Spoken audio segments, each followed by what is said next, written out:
ఒక విమర్శ నుండి కాక్రోచ్ ఉద్భవించి ఒక ఉద్యమం పుట్టింది. ఒక ఉద్యమం పుడితే ఒక రాజకీయ ప్రశ్నగా లేచింది.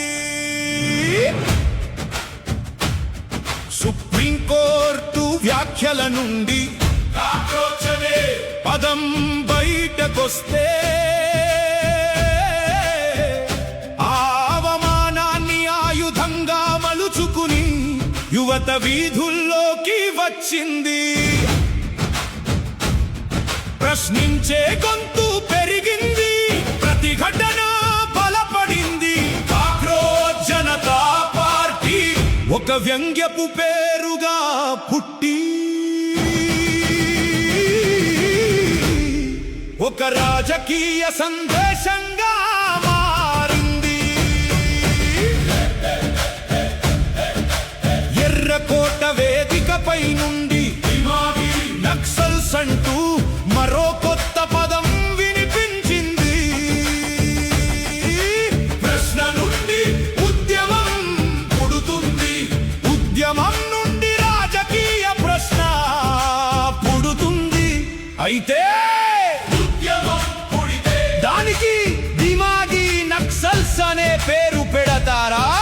ప్రశ్నిస్తే, ఆలోచిస్తే అయితే ప్రజాస్వామ్యంలో ప్రశ్నించడానికి మిగిలేది ఏమిటి? ప్రభుత్వాన్ని ప్రశ్నించడం దేశద్రోహమా? పరీక్షల్లో అక్రమాలను ప్రశ్నించడం నేరమా? ఉద్యోగాల కోసం పోరాడటం వ్యతిరేకత, అన్యాయాన్ని ఎదిరించడం దిమాగి నేరమా?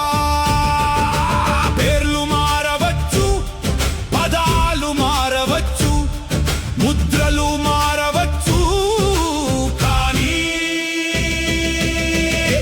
ప్రశ్నించే ప్రజల చైతన్యం అంతం కాదు. నిన్న కాక్రోచ్ అన్నారు, నేడు దిమాగి నక్సల్స్ అంటున్నారు. రేపు ఇంకో పేరు పెట్టవచ్చు, కానీ ప్రజల ప్రశ్న ఒక్కటే.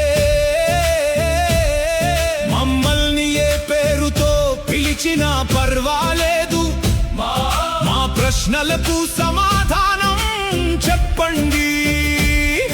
ఎందుకంటే కాక్రోచ్ అణచవచ్చు, గొంతును మూయవచ్చు,